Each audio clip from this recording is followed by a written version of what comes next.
So yeah, welcome everyone to the AGM of NeurodiverseIT. This is actually our first true AGM. We had an EGM last year for the so we could elect enough people because we had such a small committee and get some support. And thank you everyone who joined us then and has been growing the committee. So this is our first proper AGM, which is a very exciting thing.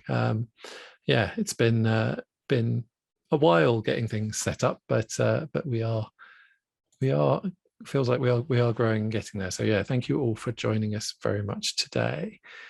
In terms of accessibility, yeah, as we mentioned earlier in the conversation, there are live closed captions available. They're the AI-based ones, so apologies for the any flaws and omissions in those. And the recording will be available later on.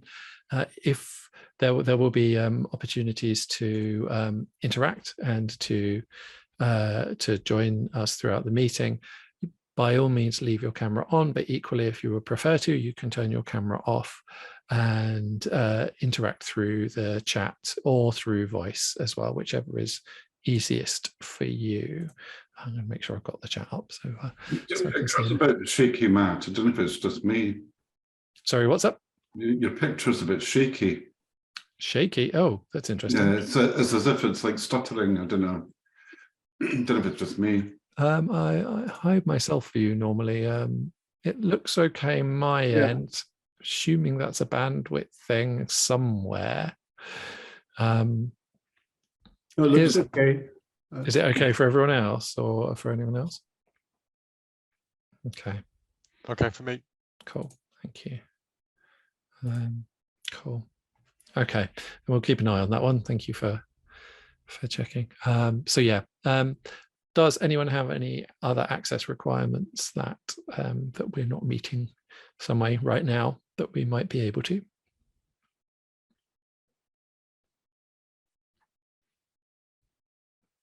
Okay, fab. So first of all, I'd like to apologize for the agenda on the meeting advert because I'm not entirely sure where it came from, and it isn't the correct agenda. It's the agenda from the EGM. So yeah, so we're going to be following the standard BCS meeting agenda, AGM agenda, with the extra bit at the end that we're going to be discussing in detail our future plans and sharing some of the new the stuff that we're going to be doing.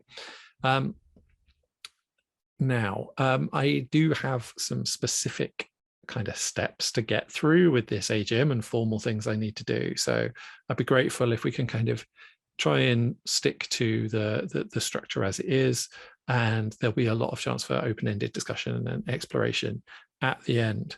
And at least as much as I'm asking you to do that, I'm asking you to support me in doing that, because I also have a habit of going off on tangents and following threads. So be helpful to keep to the structure just so we can get through everything and end at the time we've advertised. And it sounds like there may be some confusion. That's good news, Greg. It sounds like there may have been some confusion about timekeeping. We will definitely do the formal bit of the AGM within the hour, though we may run over into the extra half hour that we mentioned for discussion about future plans. Firstly, apologies for absence. I have a formal apology for absence from Richard Cornell, and that's it. So in terms of the minutes of the previous AGM, we don't have any because we don't have a previous AGM. We do have the minutes of the previous EGM, and I wanted to check with everyone that they were happy to accept those. Those have been circulated on the list, and no issues or objections to the EGM minutes from previously. Happy to accept. Des, sorry. Did you? No. Okay. I was just saying happy to accept. Oh, super. Thank you. Sorry, I didn't quite say. Great. Is everyone else happy to accept the minutes from the previous meeting? Happy to second if needed. Fantastic. Thank you. Lovely. Okay, then. So I think that's minutes of the EGM accepted. I checked the minutes and there weren't any matters arising. Everything has been, everything from that has been fulfilled, and I will be addressing all of those things in the in kind of updates and later stuff. So to save time, I won't go through it in detail now. Normally this point is a report on the year's activities using the annual report template. I'm going to be speaking to BCS about the annual report template because I'm not sure it really helped me come up with anything. However, the successes, the idea of successes, plans, and impediments is very useful. And in terms of successes, we are a growing group. We are now over 100 members. So we've gone from, I was trying to remember at the start of the at the start of the year, we've basically grown to 100 members in a year, over 100 members, which is fantastic. So thank you all for your contributions, and thank you all for joining and for spreading the word. And we've hosted a few successful meetings and have a pretty clear idea of exactly where we're going with what we're trying to do and some priorities. We've established monthly committee meetings. So now we're meeting at a regular committee cadence, which is really helpful. And that's one of the minutes arising from the EGM that we wanted to establish. That's now happening. And the committee now meets on the first Thursday of the month at 7 o'clock, if I remember rightly. So that's really, really good. We also have our social media accounts, or some of them. I'm just double checking with other committee members. Do we have all of the social media accounts we'd expected yet? There's a LinkedIn page and there's Twitter. Fantastic. Is active and going. Super, thank you. So we've got our LinkedIn. So is it a LinkedIn group or is it I'm not sure what the difference is actually. It's a page. There's a page and a Twitter I set up. I think before that was a group that was set up. Okay. I just wasn't sure how active it was. I don't think it's been terribly active. So yeah. Oh, fantastic. Thank you, Craig, as well for sharing that link. That's great. So yeah, so please do engage and share. And so those are all going. So thank you all. In terms of, I think that's it in terms of the big headline successes that I've got. Has anyone got anything else, any successes they'd like to share from the group? We did our talk with the Agile group. Yes. SG. So we've started collaborating with other groups and hope to do more of that. I thought that was. Yes, you're right. Thank you, Mark. Yeah, I should say, Mark, and thank you for organising and doing it. It's a great model that I've kind of borrowed and co-opted for a couple of other groups, and I'll be talking about in later when we're talking about plans. But yeah, thank you, Mark. That was incredibly successful and has really helped join things up. So yeah. Is there anything else that I have forgotten?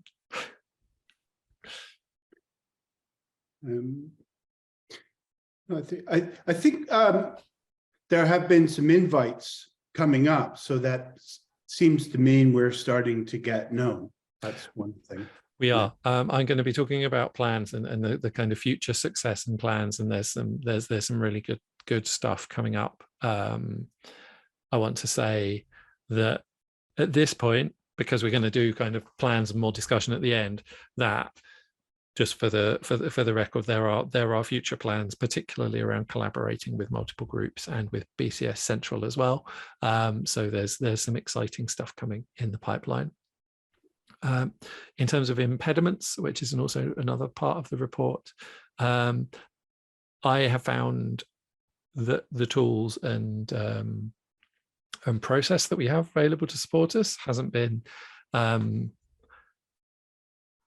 really what I needed. Part of that is an access issue as a neurodivergent person. And I think part of it is just generally a fairly low level of what I kind of expect from an organization, honestly.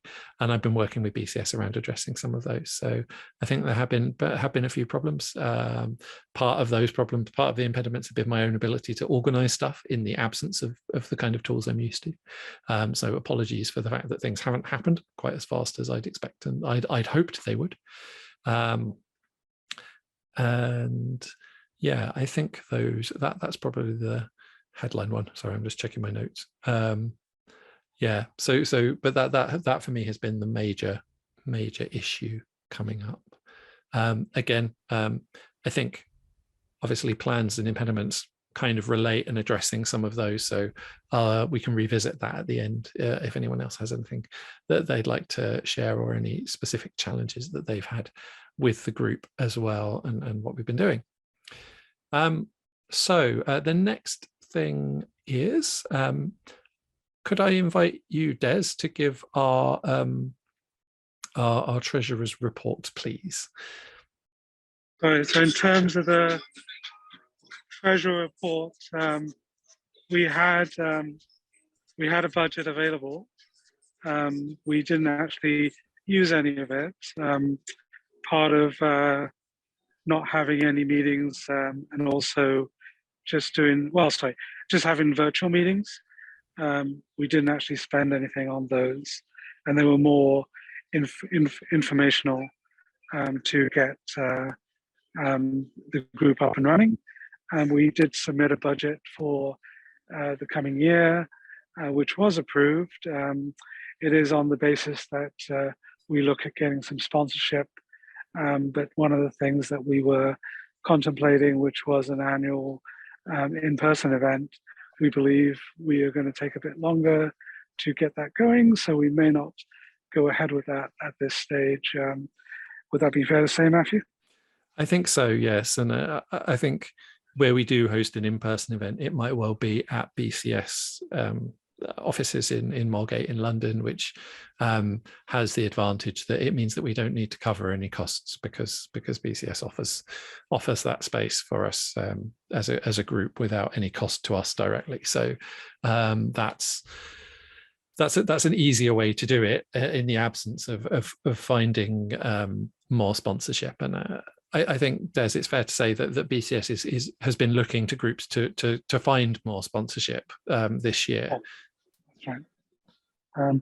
So the idea would be to, as we grow the group and move forward, we would want to try and get access to people that may be willing to sponsor our activities. Absolutely. Does that make sense?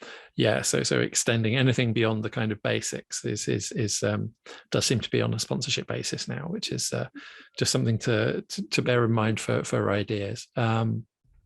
Cool. I think that's basically it. Lovely. Thank you, Des, and thank you for your services doing all the treasurer stuff. It's really appreciated. So the next bit of this process is the election of the re-election of the committee members, and the way it works is I've not actually operated this process before, so we shall see. I'm following the standard rules, and I would appreciate any guidance and correction from experienced group chairs and committee members as well. So as I understand it, what we do is we stand down as a committee, then we self-nominate, and if we are seconded, we are elected if it's uncontested, or if someone else also self-nominates and is seconded, then we have a vote. That's the process, I think, and we'll go through each of the kind of standard roles, and then I'll talk about some of the other stuff, because we've got some gaps and some spaces we need to fill, and how we can bring new people into the committee as well. So yeah, so first of all, I suppose I should do the chair first. Not sure what happens if I have to hand over to someone else, but So as chair, I will. One of the challenges we have is that we don't actually have a vice chair at the moment. So as treasurer, Des, perhaps I could ask you to do this bit, because I don't think it's really appropriate for me to do it myself. So I would nominate myself, but would you be able to kind of do this quick bit of my area of being Sure. whatever. So in terms of Matthew standing as chair, I would like to ask if there's any, let's do it in backwards, if there's any anybody that has any concerns, please raise your hand or let me know.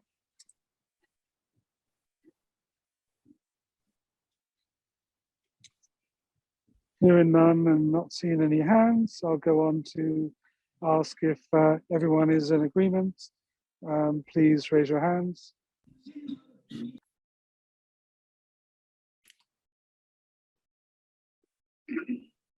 I'm still trying to figure out how to raise my hand. There are some people without cameras on. Maybe they need to indicate with a hand or speak. Yeah, I can see some raised hands in the super. Thank you. You can go to the reactions and raise a virtual hand. Yes. That's it. That's what I'm looking for. Oh There yeah, it is. reactions. Yeah. Yeah. So Oh, yeah, it is. I think everyone's doing lots of hand raising there. So Cool. seeing the majority had raised their hand or indicated, I will hand back to Matthew, who is our new chair. So Lovely. congratulations, Matthew. Thank you very much. That does make organizing the rest of the meeting slightly easier, because otherwise I don't know what would have happened. Yeah. But anyway, so our next role is Des, who is treasurer. So Des, would you like to restand for your role as treasurer? Yes, I'll be happy. Thank you. I'm very happy to second that. Is there anyone else who would like to stand for treasurer? Nominate themselves for treasurer? I don't have anyone kind of on record. I don't have anyone on record as standing for any of these roles. So so super. Well, in that case, Hand up, but that might just be from before. but who forgot? Yeah. Oh, Peter. Is your hand being up a reaction from previously? Oh, thank you. Sorry about that. That's all right. No worries. Thank you for Wonderful. Cool. So yeah. So in that case, Des, congratulations. You're our new treasurer, and I will go through as we have quite a few roles. I will go through all of the people who are already committee members and have been elected. We also have, but before I do that, I would also like to share that we've Luke, who was co-opted into our role more recently, which is a process that we're using, and is the first time to be elected to the committee. So, Luke, are you happy to nominate yourself as our R&D liaison? I think is the role that we. Yeah, that'd be great. Fantastic. And so we'll do this one by kind of by formal vote. First of all, is everyone happy to support the nomination of Luke as a committee member, as our committee member for R&D liaison? Yep. Yep. Brilliant. Thank you. That looks like a majority vote as well. Brilliant. Well, welcome to the committee, even more officially. So thank you. And we have the other committee members. So we have Michaela DeMello, who can't join us tonight, who is our early careers advocate. We have Meg, who's our educational liaison. Mark, who's our industry liaison, Craig, who's our publicity secretary, and Lee, who is our content officer, all standing for re-election. Is there anyone who would like to stand for any of those roles in and is there anyone who has any objection to any of these these nominations? Super, thank you. In which case, I think that means that we are that we have reconfirmed everyone in the roles. Stephen, I just want to check for clarity's sake that that was a no to does anyone have any objections? Perfect, thank you. So great. So thank you, everyone.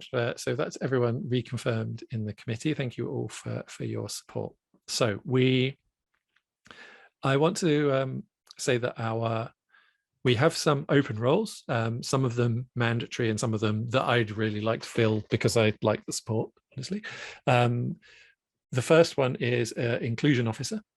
Now, I want to thank Elizabeth Wood for her contributions in the last year to being inclusion officer. We are now seeking a new inclusion officer. It's a mandatory role. If it doesn't get taken, one of us in the committee will take it on temporarily until we do have an individual. I just wanted to add to the comment, Juliet, assuming you are a BCS member, you are more than welcome to vote. Yes, absolutely. Thank you for confirming that. I feel you have enough votes. And thank you. But thanks anyway. Yeah. Yes, you are more than welcome to vote. So yeah, but also more than welcome to abstain and not vote if you don't feel you'd like to. So thank you. So yes, so we have Elizabeth Wood who's stepping down.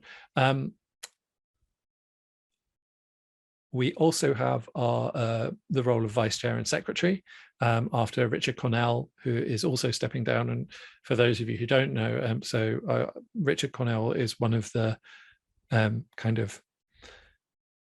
Richard and I came up with the idea for the group independently and asked BCS for it at the same time.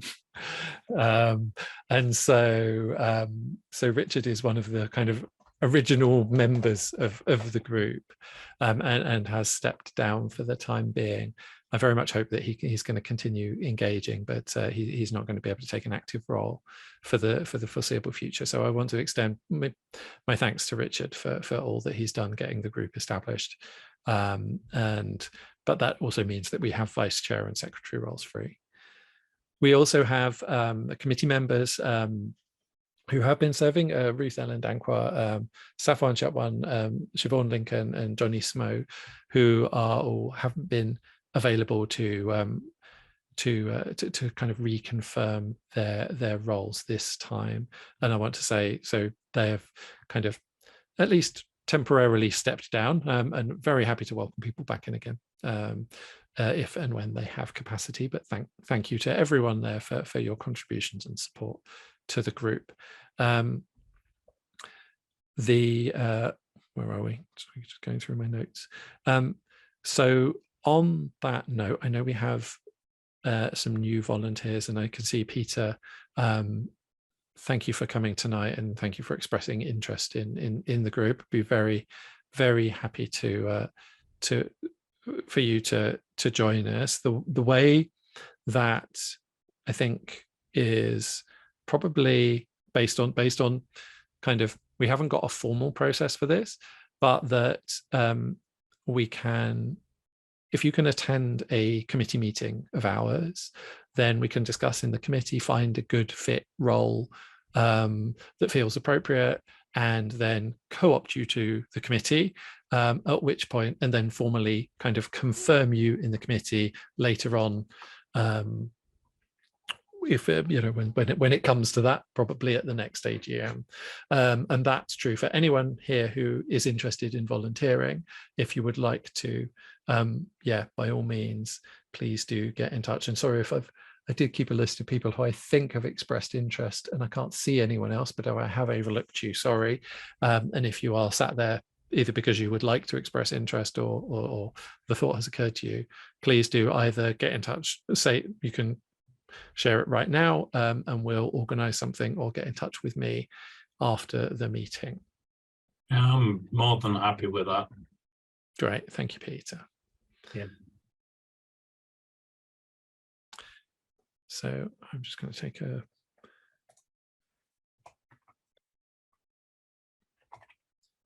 a note to myself to make sure that that happens.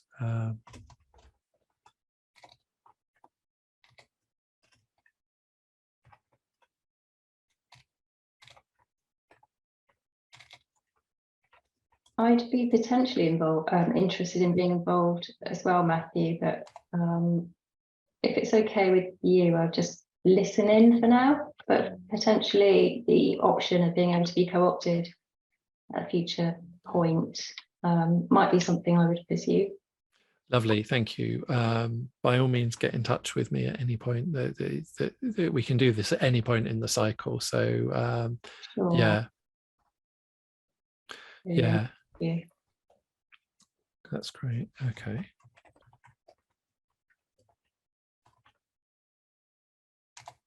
Oh, sorry, that was cool. Right. So what I would like to ask anyone who has who would like to either express an interest now, who has expressed an interest, who I don't know about, so this doesn't include Peter because I've already got you on the list. Could you send me an email, please, to and I'm just going to find. Does anyone have the chair of the NeurodiverseIT? I think it's the chair email address, which I can't remember off the top of my head. Oh well, could just be my email address. Can anyone send me? Could you send me an email expressing interest to Matthew at matthewbalringer.com, please, with a quick note. And Juliet, whenever you feel that feels appropriate, no urgency, yeah, and Jordan if you could send me a quick note, that would be brilliant. Thank you. And we'll arrange getting that sorted out. In the meantime, we need to make sure that we do have a inclusion officer. Thank you. Is it? Oh yes. Okay. Thank you, Craig. I assume that's it. I think I used it in the past. So okay, great. That sounds like if you want to go that in the main group, then just cut and paste it out. Cool. I mean, for general business, we should start using it if I don't end up being chair. But for this particular one, then you can use my own email address. Sorry. Where are we? Train of thought. Oh, inclusion officer. Thank you. That's what it is. We do need to have an inclusion officer. So, would anyone like to nominate themselves for taking on the inclusion officer role temporarily whilst we find another one? If no one else is going to do it, I was thinking maybe I could take that on and just swap over. Yeah, swap for a little bit, because perfect. I mean, educational liaison makes more sense when I'm at uni, and I'm currently no longer at uni. You're not doing things have changed. Okay. Well, I graduated, but I am looking to go back and do a master's. But I do have experience because when I looked through the requirements, said like one of the things was organizing like training for unconscious biases, and I did this for my society, and I mean we had like 6 people come along, but I've organized like unconscious bias training and bystander training, like bystander awareness and intervention training, and I could do that until we find someone more suited. Or I think for as long as you would like to do the role, I think you're very well qualified to do that. So I very much second that nomination. Does anyone have any objections to us to Meg becoming our inclusion officer and stepping down from the education liaison role, which is just one of the ones we've created? So so we can let that role sit for the time being. No objection. That's Super. Fantastic. Well, congratulations. Thank you, Meg. That's really really appreciated. That's really good. We can have a chat about that maybe at the next committee meeting, and how we can do more with that, because it's one of the things that we haven't quite been able to really do quite as much of as I would like to have done. And there's an element of us being on some level an inclusivity group by our very nature, but equally we need there's more to inclusivity than just neurodiversity, and we need to make sure that we're covering everything. So yeah, thank you.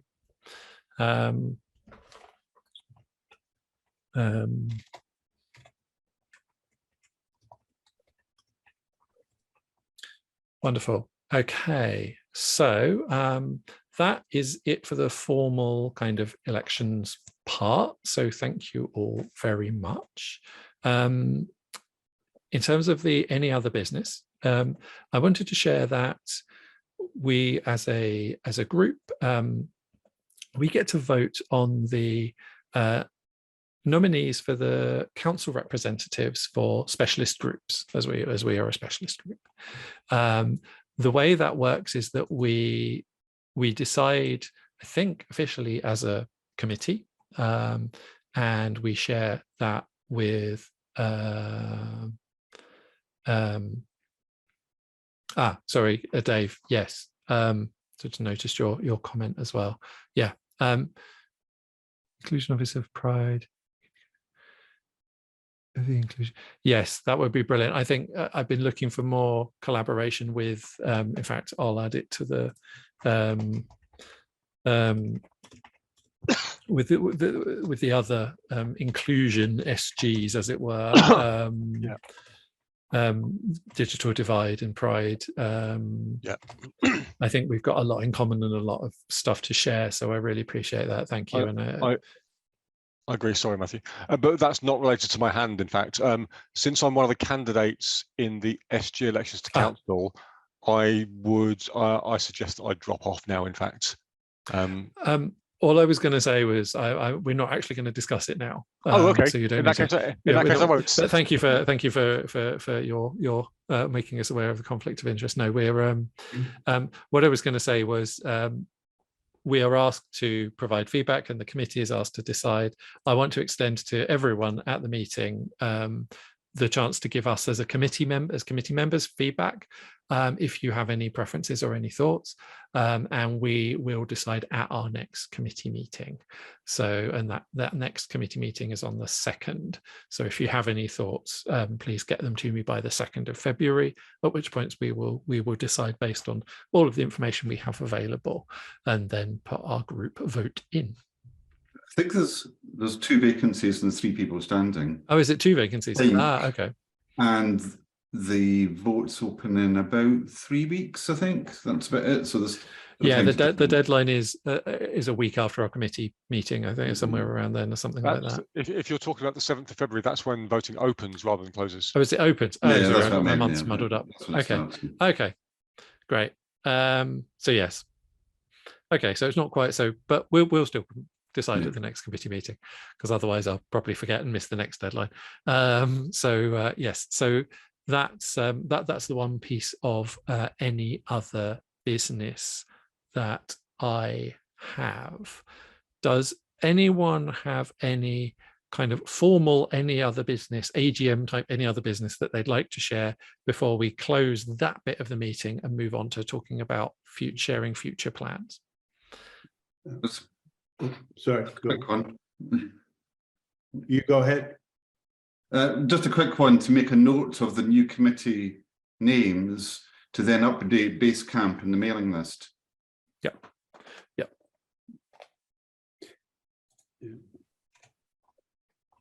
I do have a reminder to update everything already, but yes, thank you.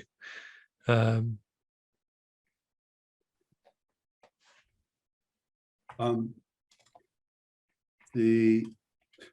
was just going to ask about the co-chair or vice chair position, because I had put myself forward for that before on the base camp, but I didn't know what you want to do with that next.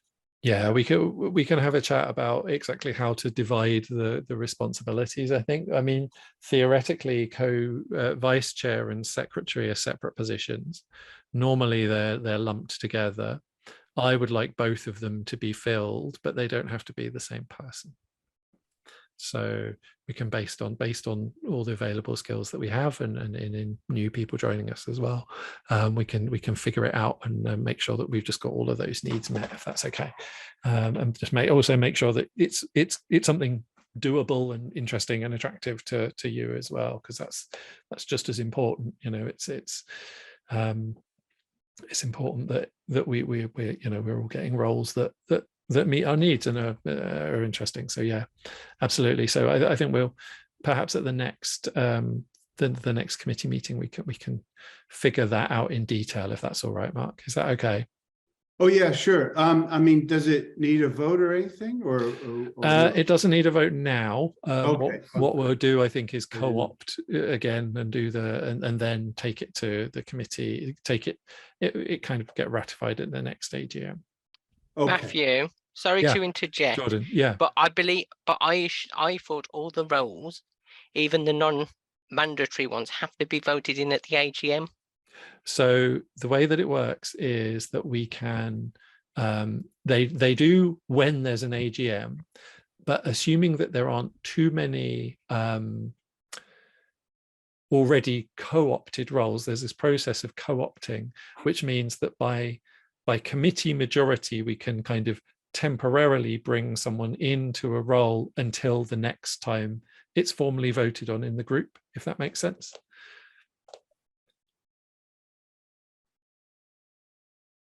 Sorry, I keep pressing the wrong buttons. Yeah, that Right. kind of makes sense. But as far as I just thought, I thought, yeah, based on my experience in the other specialist groups and the branches, all the roles have always been voted in at the AGM, not outside of that, unless there's any open roles left. But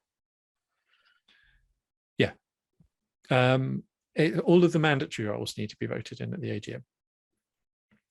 But I think for figuring out organizing reasons, yeah, I mean, we can, I don't know whether, yeah, would it be, I mean, I think the vice chair secretary role at the moment is a single role, and I think it would be helpful to have a discussion about how we do that. But equally, I don't know if it's possible if we should do it. I mean, I don't think I think it would be more helpful to figure that out and do it separately. I know we can do that in the rules.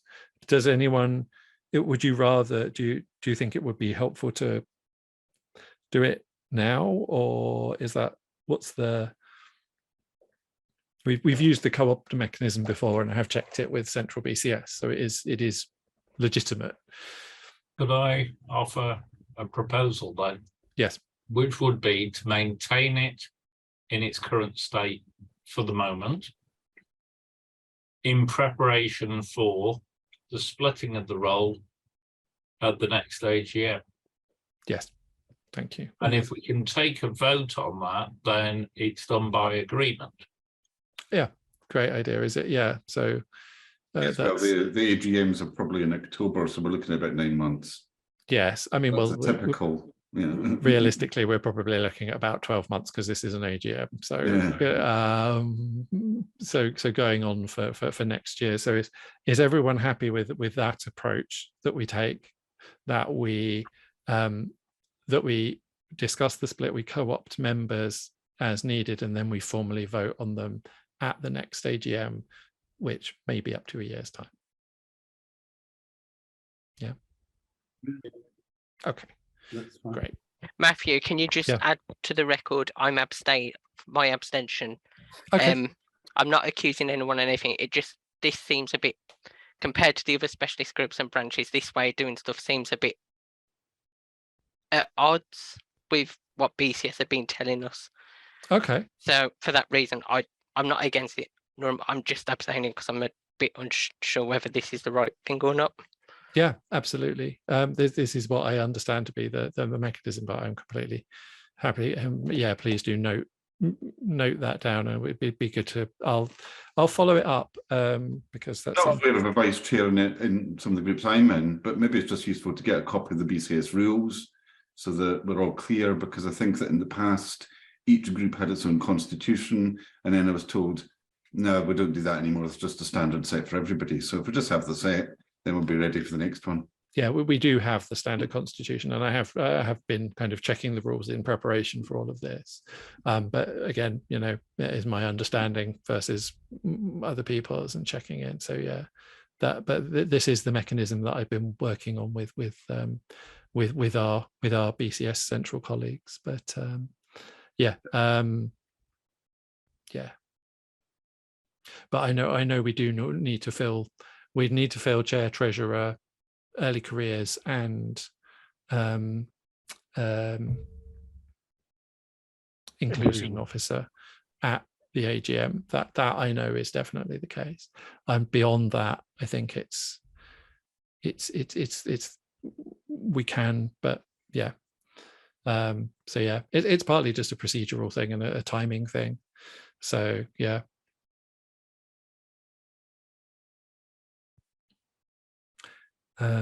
We can also call an EGM if we need to, which we did last time, because we were the reason we called the EGM was because you can only have a certain ratio of co-opted to elected members of the committee, and we would have exceeded, because the committee grew more than doubled in size, we would have exceeded that.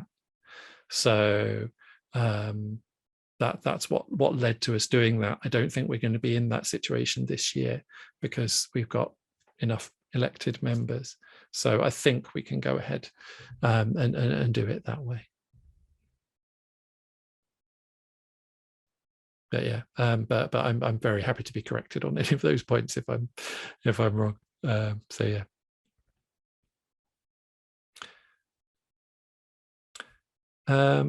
So yeah.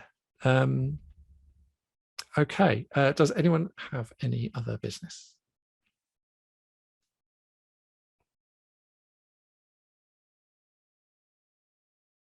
Super. In that case, I would like to end the formal AGM. That's helpful.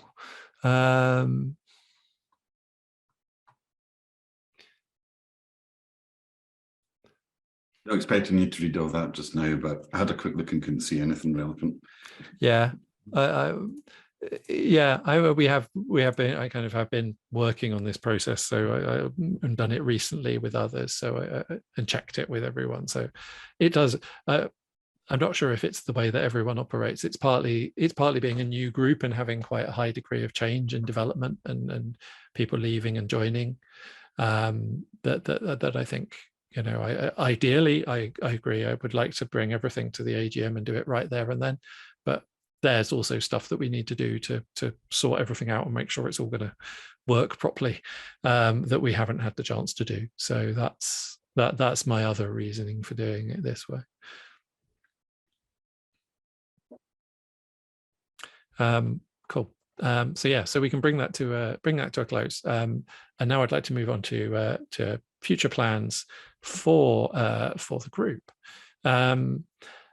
As Mark mentioned, Mark ran a really great collaborative event with the Agile SG, which is not only a success in the sense that it went down really well. It was really well presented, but it also gave us a model for collaboration with other SGs.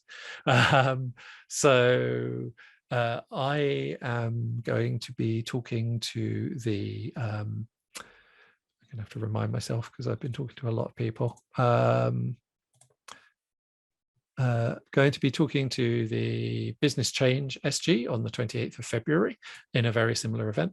We're also talking to the Enterprise Architecture SG and a couple of others as well to see if we can do more joint events. So I would love to know if anyone else is if you are a member of other SGs who think they would be interested in doing an event, a joint event with us. Particularly, you know, I think within this group, neurodiversity is a relatively well-known domain, but outside of the group, we're kind of doing outreach and sharing what it is. But that's very useful, and then framing it in relation to the SG's concerns. So yeah, if anyone has anything, that would be great. Okay, fab, Dave. Yeah, thank you. I'll take a note of that.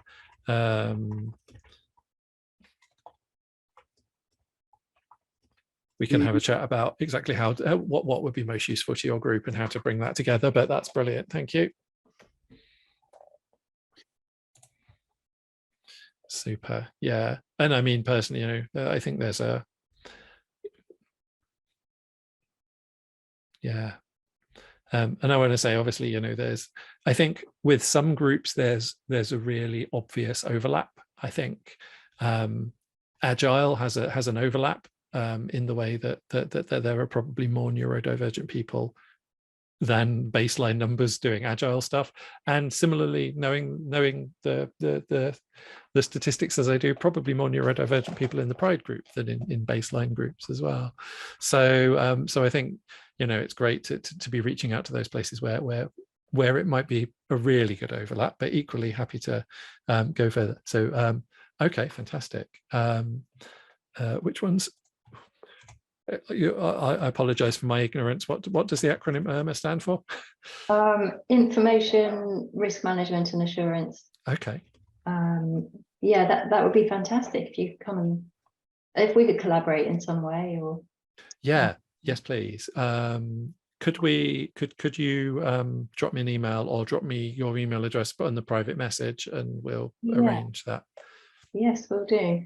Thank you. I'm in the risk management, but also in the cyber forensic group. And there's another one, ISSG, and I can't remember which one that one is. Information security. Information security, yeah.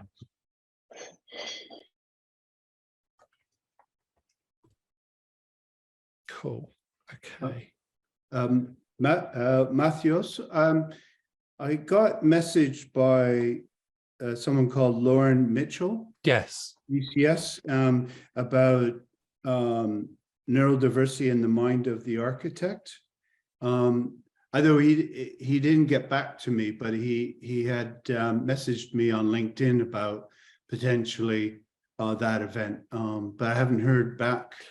I've been chatting to Lauren about that as well. So yes, that's one of the other potential collaborations. So thank you. Yeah. So that's the enterprise architecture group, I think. So yeah.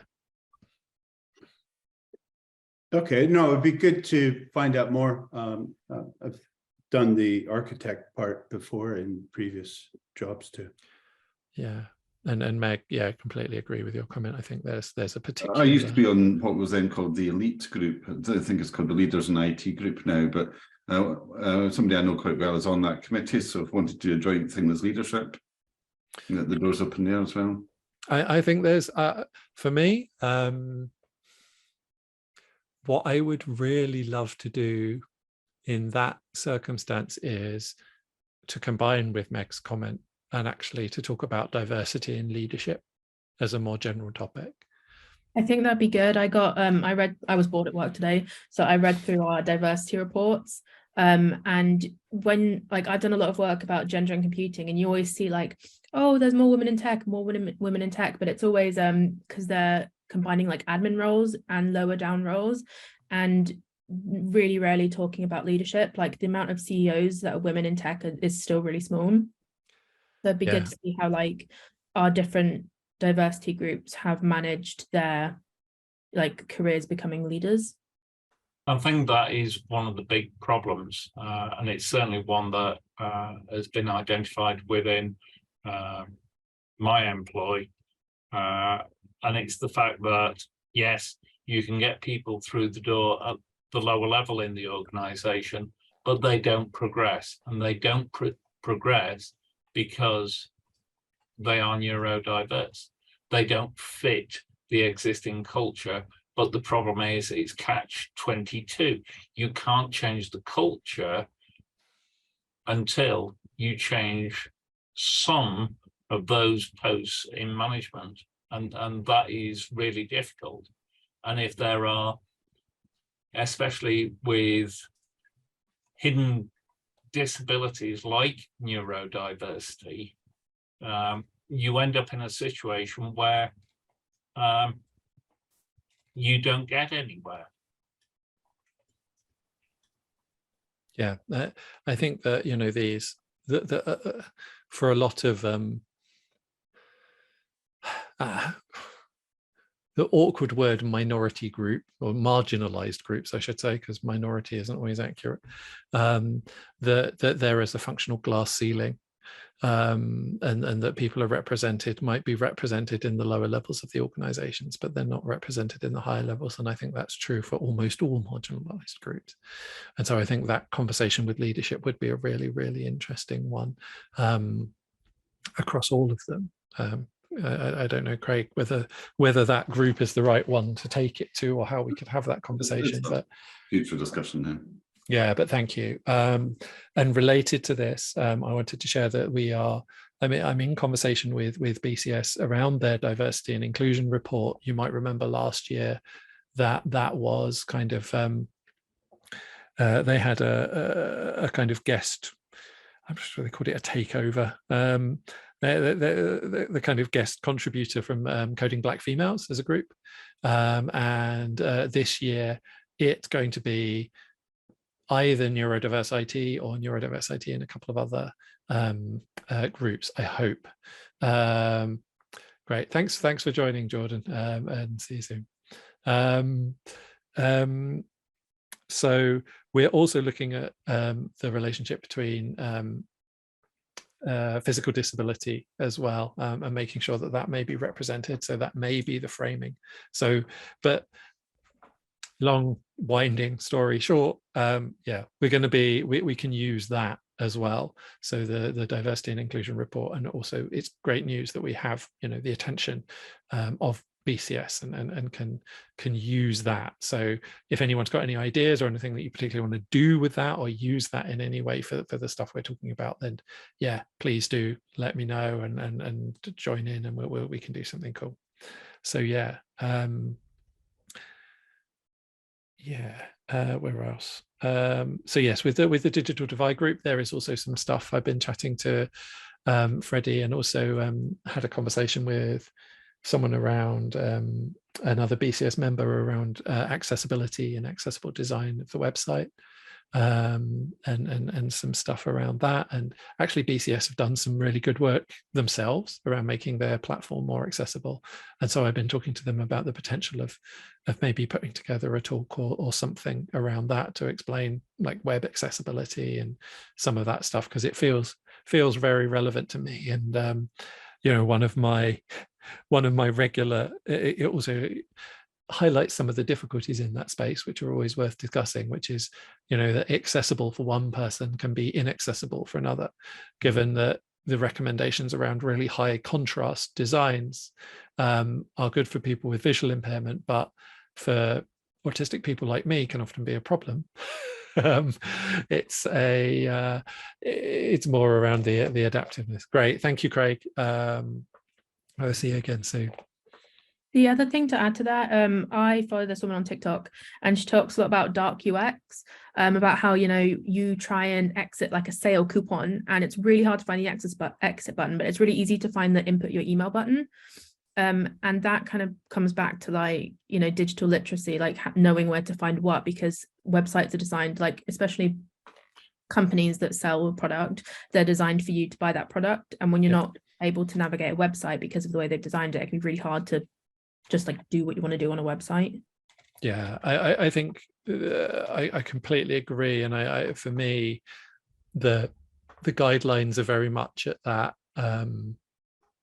at the moment are at that very very much the kind of obvious visual design. And I think there's the really interesting thing is taking the conversation further and starting to talk about process and starting to talk about, you know, because however clearly I can read the buttons, if the process is unclear and they don't make sense to me, it's still inaccessible to me. And so that's one of the big challenges for me in particular. And I think with form, you know, my personal challenges. So I'm autistic, I have ADHD and dyslexia. Forms are not my friend. And so anything with forms, I'm really sensitive to the design, and a lot of forms are very badly designed, and we don't really talk about that from a, like, it's great you can see the form and there are some words that tell you what to put in the form, but if they're not meaningful and part of a meaningful process, it's just as inaccessible. Well, inaccessibility also falls into like racial inaccessibility, because when you have fields that are like first name, last name, and they'll let you have letters, but you can't have any characters, it often excludes people that have like hyphens and apostrophes. And if you're like Native American, you're more likely to have apostrophes in your name. And there's loads of people who, when Facebook was like starting out, would have like indigenous names who have talked about their name being like something feather, and their names will be blocked, and it says, oh, that's not a real name because it has a word in it. And I can't remember what book it was, but it's one of mine. That's not helpful. They just got a survey of loads of people who said I can never fill in forms because their name always gets flagged, because they're just not thought about in the accessible design, because the designer is quite often you know, a white man. Implicitly racist. Yes. Yeah, that's yeah, and I think there's so much to talk about this and share beyond and so I think it would be a really useful, you know, the whole topic of accessible design. There is apparently an accessibility SG, but that is apparently what's the word? Quite not active at the moment. Defunct. Yeah. Right. And I think, you know, from my perspective, I think it's a useful conversation. I think it's part of our conversation, but perhaps not the whole of the conversation. Dormant. Yes, that's a good word. Thank you. I'm on the assistive technology group with Sellafield, and it's taken us a long time to get even the most pedestrian, shall we say, assistive technologies into place in the organization.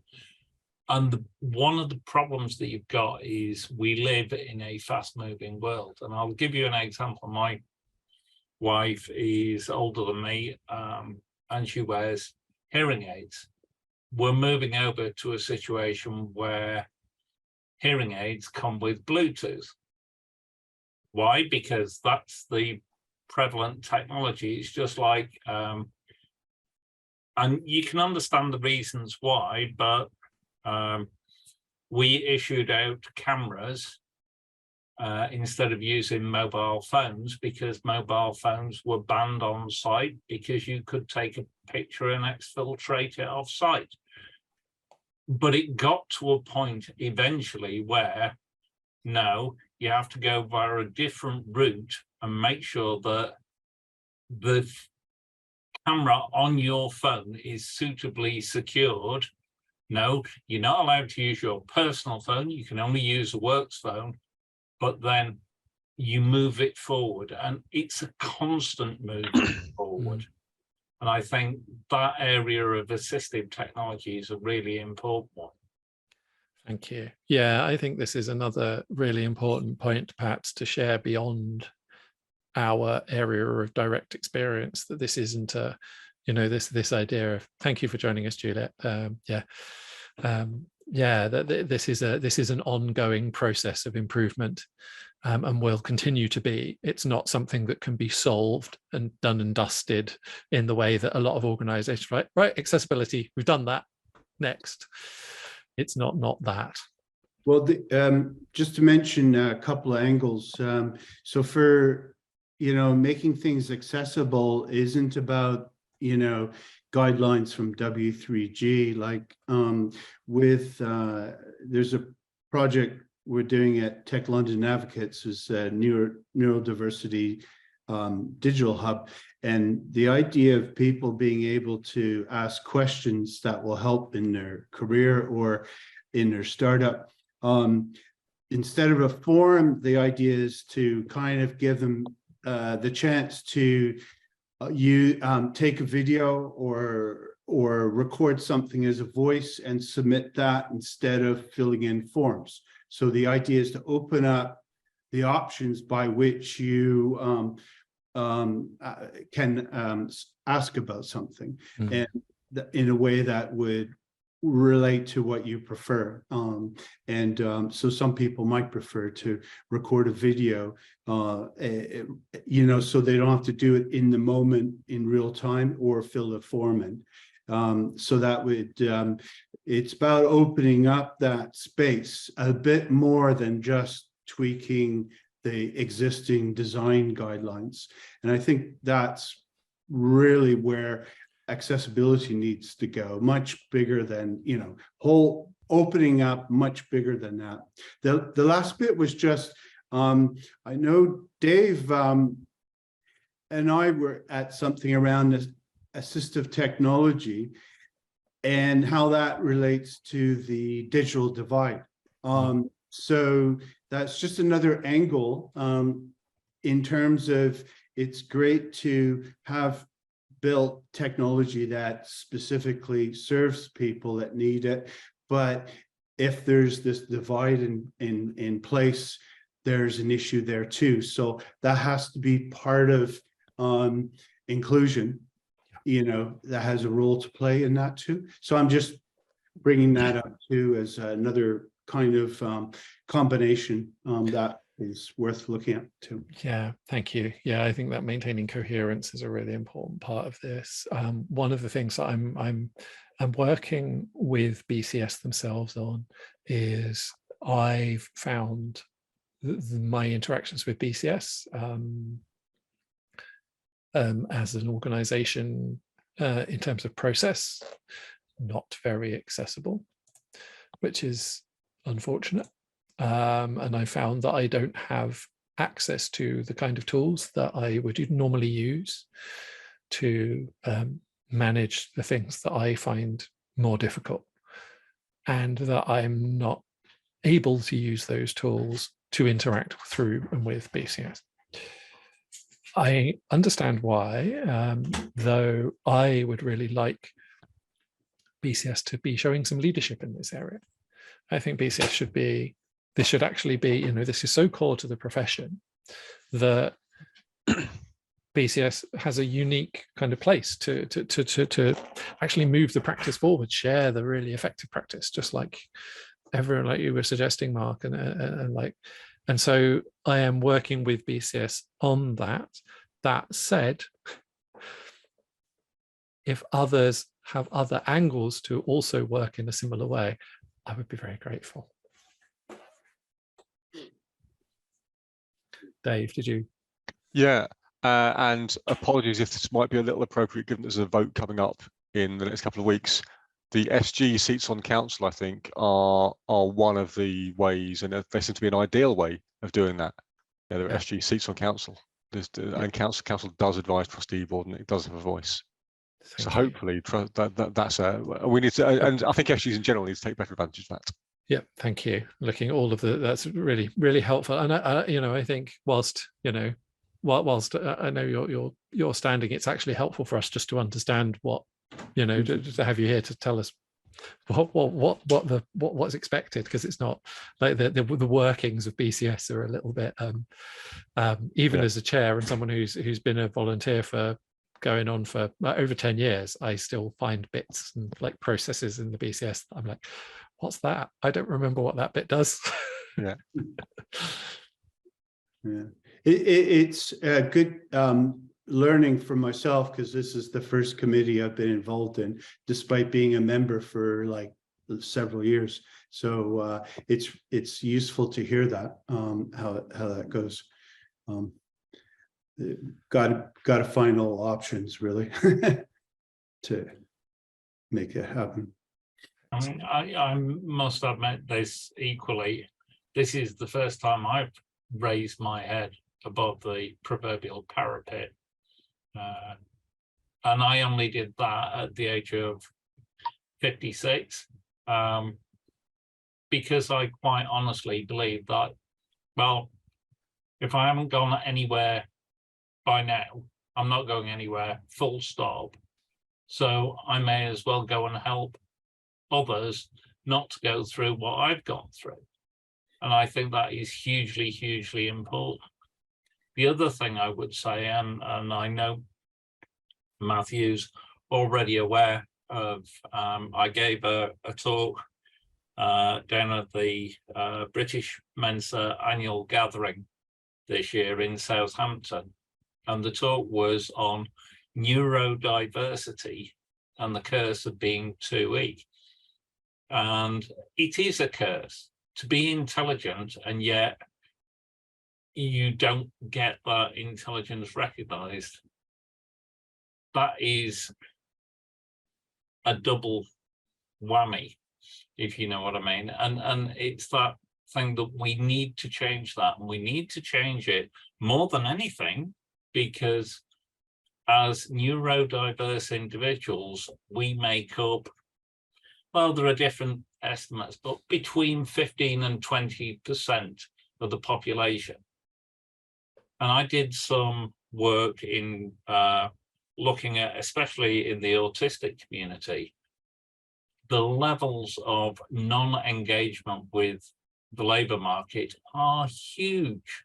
We are wasting so much talent, so much ability, and we're doing it because we want everybody to be normal. And the answer is no, everybody's not, quote, normal. Some people are exceptional. Some people need more help. And I honestly believe, and I know certainly from the autistic community, there is some kickback against the neurodiverse term, but I honestly believe that a rising tide floats all boats. If we accept that there is a broader definition of what is acceptable, then that helps everybody, because it makes everybody feel less excluded. Thank you, Peter. I couldn't agree more. I'm also working with BCS quietly around framing some of this discussion in terms of meeting the IT skills shortage, because I think it's a lot of the conversation is framed in terms of access as a nice to have for those poor people who are a bit odd and don't quite fit in, and they can't quite, oh, poor them. And I don't think that's a helpful conversation to have. I completely agree that we have something really exceptional to offer, and something exceptional that the world needs. And I think framing it in those terms is a really helpful one. And so I think this particular challenge where we are facing a big IT skill shortage is and if I remember rightly, the last ONS survey, 22% of autistic adults are in work, just 22%. And that's, to think of as well as the personal tragedy, that's a broader social problem, that all of those people who could be doing really marvelous stuff. And so I think challenging that, and that the two sides of this message and conveying that feels like a really helpful thing. So yeah, thank you, Peter.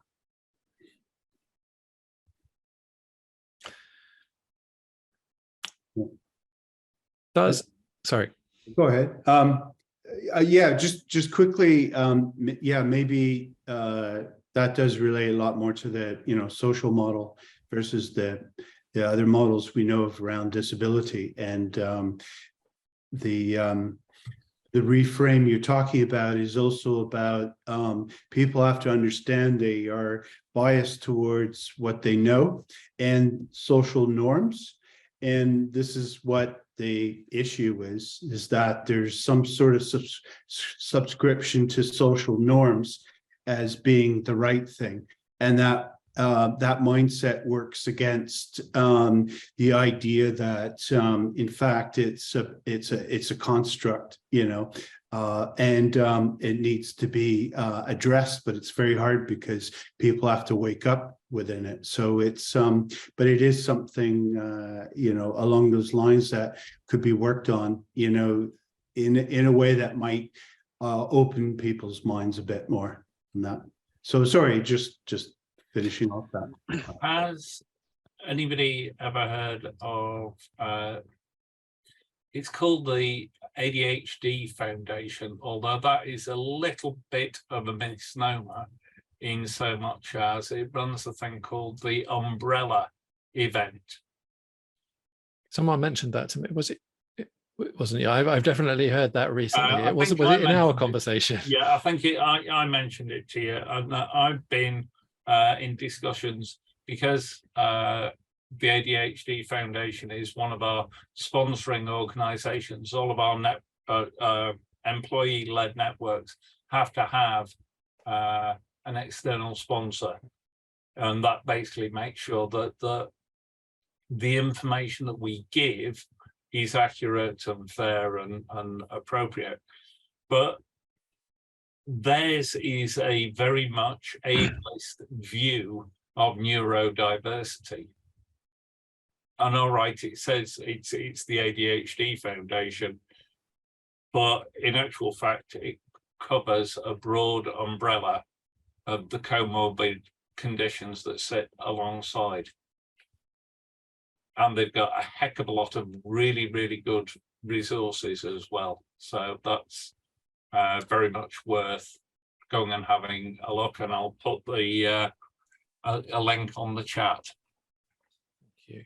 I think as a broader issue or as a broader idea, finding partner organizations outside of BCS and starting to spread some of this outside is also very wise. So thank you, Peter. That's I think they would be a good place to start. And there are others we could also, broaden the conversation because I think one of my experiences in this space is the digital, the digital and computational is a space that has incredible impact on people's lives, but that there doesn't seem to be very much overlap between knowledge in this space and knowledge in the kind of social change, accessibility, inclusion movement. It just doesn't have a lot of overlap. So I think we have a really particularly valuable voice and role in joining those two things together, which is, which I think is something that we can definitely use this group to do, which is in everyone's interest, not the least BCS's. Absolutely, yeah. Fantastic. Does anyone have anything else they would like to add before we wrap up for the evening? Dave. Just one brief thing. So Mark, this might touch on the agile digital divide, agile neurodiversity thing that you talked about recently. And Matthew, I know I've spoken to you about this before, but it's all been me being slow at doing stuff. I wanted to write a piece for IT Now some time ago, because I work with apprentices who are coming from school and college typically into doing level 4, and with HPE in Bristol now doing level 6 digital apprenticeships.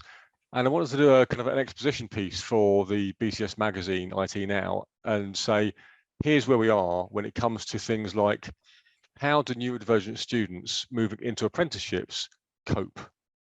How does that transition work? How can businesses who are employing apprentices do better?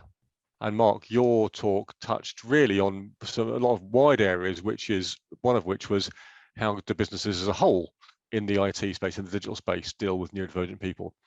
But I wanted to focus on the apprenticeship angle because that's where I work.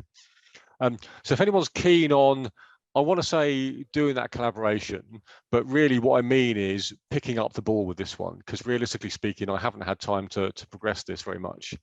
I've written an article before, at least one article before for BCS magazine, and it was something like 500 words or so, really quite an informal piece. So this is not a research piece. This is almost like a thought piece, somewhere in between a blog and a research piece, something along those lines. And of course, the topic can be anything at all, but the topic that I think might be valuable would be, where are we? What do we know about how apprentices move from education into apprenticeships when they're neurodivergent? What's that experience like? What's the underlying numbers? And how can we kick off the conversation? How can we use an article like this to kick off a conversation and say, okay, we read this thing in IT now, we are aware a bit more of what the situation is. What do we do next? Yeah, thank you, Dave. Perhaps whilst they're not with us this evening, our early careers advocate might be a good place to start with that. I also have a contact outside of BCS whose work is who's particularly focused on young adults and the transition to education from work. Which order do those words go in? From education to work. Yes. So yeah. So if you'd be up for, I can potentially introduce you as well, just because it might be useful in that space. He's kind of outside of it. Yeah. One thing I would say is, and I came across this through discussions with the ADHD Foundation, because there is a link. There is a company called Do IT, and they have a Do IT profiler, which is a neurodivergent profiling software.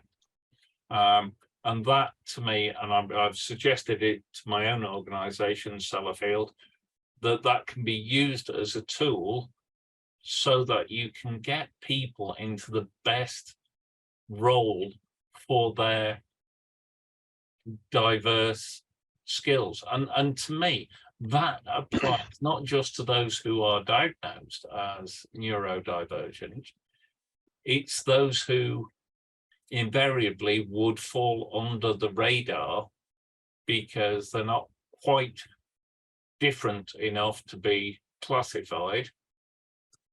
And it's really hard work getting a diagnosis anyway, but it's about the ability for the benefit both of the individual and the benefit of the company to be able to profile the person and find a role that is best suited to that individual. And to me, things like that can be used as better tools. I mean, I think we all know that things like the interview process are most definitely biased against neurodivergent individuals. I ended up working for Sellafield largely because I was a contractor for them for 4 years previously. And having looked into it far more recently, I actually wonder, would I have actually got the job if I'd have had to go through their standard onboarding process? Would I have got that job? I don't think so. But I got that role because I already had a proven track record and I was converted to staff. And I think that is a big problem. I agree. I mean, I work in this space myself. You know, I work in the neurodiversity space and helping organizations with neurodiversity and innovation. And one thing I've come to realize is whilst there are some difficult high-level things that we sometimes talk about, most organizations can benefit from really quite low-level simple things. And actually you know, they're very early in the stages of being really accessible, and there's a lot to be done, and a lot of information to convey to people who aren't just neurodivergent. You know, there's information for everyone. And I think talking to both sides and making sure that we're sharing useful information for organizations that want to be, you know, we can talk about how valuable we are, and also then talk about and demonstrate that, and also share how you can get some of that, you know. And I think that's an equally valuable thing for the group and to use for this. And we're still kind of exploring the right balance and how we do that. So I think it's probably going to be an ongoing thing. Where was I? That was one other thing I was going to say to that. Sorry, it's gone. You have to always write it down. I thought I had. Yeah, I thought I did. Yeah, I didn't write it down. It's gone, and my brain's running out. Memory with ADHD is like that, so we need to work our ways out. I have a friend who's hosting something called Technology for Neural Diversity on the 31st, and it's just about the sort of tech tools people use, you know, neurodivergents use to help manage those sort of things, so they don't fall out of your head like that. Thank you. I have just remembered what I was going to say. Peter, I think there's a real connection there with Dave and the apprenticeship work. One of the reasons I think apprenticeship is so important is because, like anyone in any minority, but particularly, or any marginalized group, but particularly neurodivergent people, is being able to demonstrate the skills on the job is often a lot easier than being qualified for the job, because we don't fit the model, but we can do the work. And when we can do the work, and it can be, you know, we can prove that we can do the work, we're accepted, but only then. And part of it is challenging the broader models, but it's also finding different ways into work. And I think apprenticeships are one of the ways that we can kind of bypass some of those barriers. So yeah, I think there's a real relationship there for me. And Peter, thank you for sharing that experience. I think it's, yeah, very, very unfortunately not uncommon even now. So yeah. I think we're coming to the end of our allotted time. So has anyone got anything else desperate that they would like to share before we wrap up the meeting? Super. Well, thank you all very much for your for coming tonight, for your contributions. Our next committee meeting is going to be on the 2nd of February. We are doing the crossover meeting with the Business Change SG on the 28th, and we're going to have more particularly crossover events coming up quite soon, and some other stuff. Lee, really appreciate your help organizing the event. We've got some really interesting talks coming up, so please do keep an eye on things and get engaged, and I'll be in touch with a lot of people who have taken the list too. And Dave, thank you for your contributions as well. So I think that's everything from me. About to say thank you and good evening. Well,